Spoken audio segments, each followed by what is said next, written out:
Hello everyone, welcome back to my channel. Today I will be making tuna and salmon poke bowl.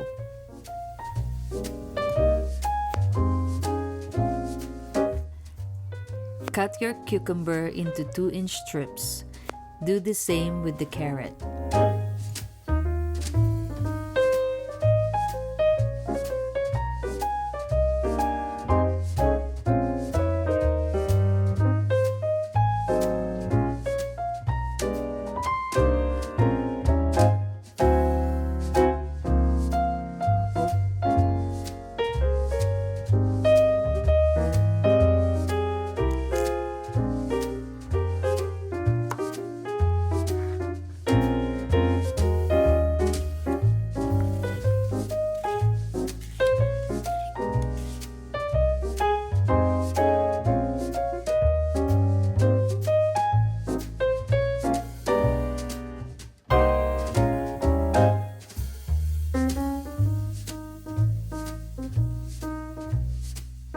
Finely chop your green onions.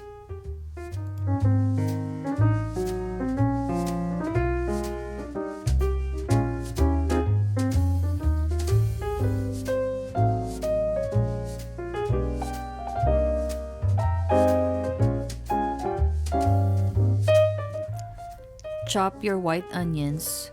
You can also use sweet onions. Cut and peel an avocado. I use half for this recipe. Slice into thin strips or cube into 1/2 inch.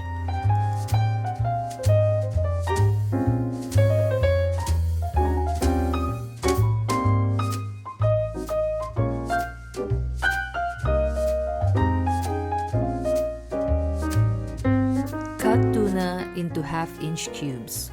Also do the same with the salmon. I use sashimi grade, which means it's safe to consume raw.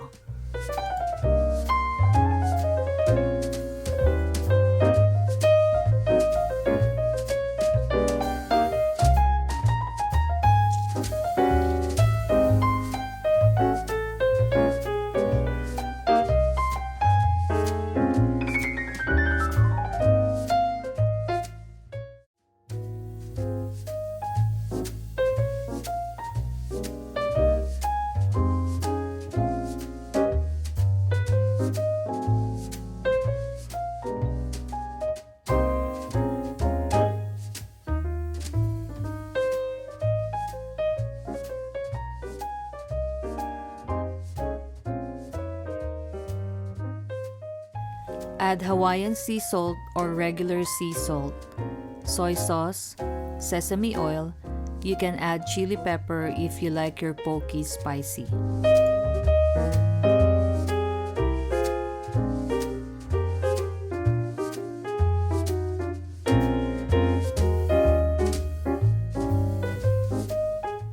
Add white sesame seeds and black sesame seeds.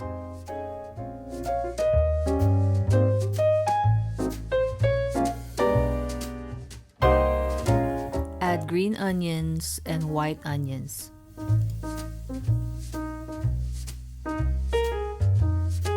Mix all the ingredients together.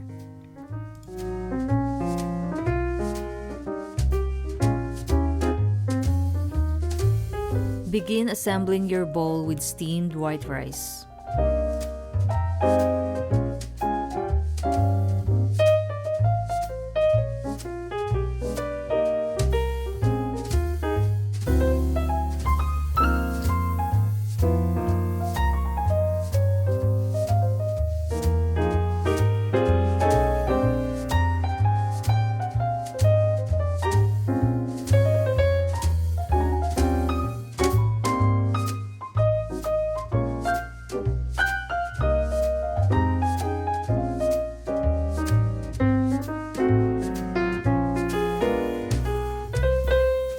You can garnish with black sesame seeds.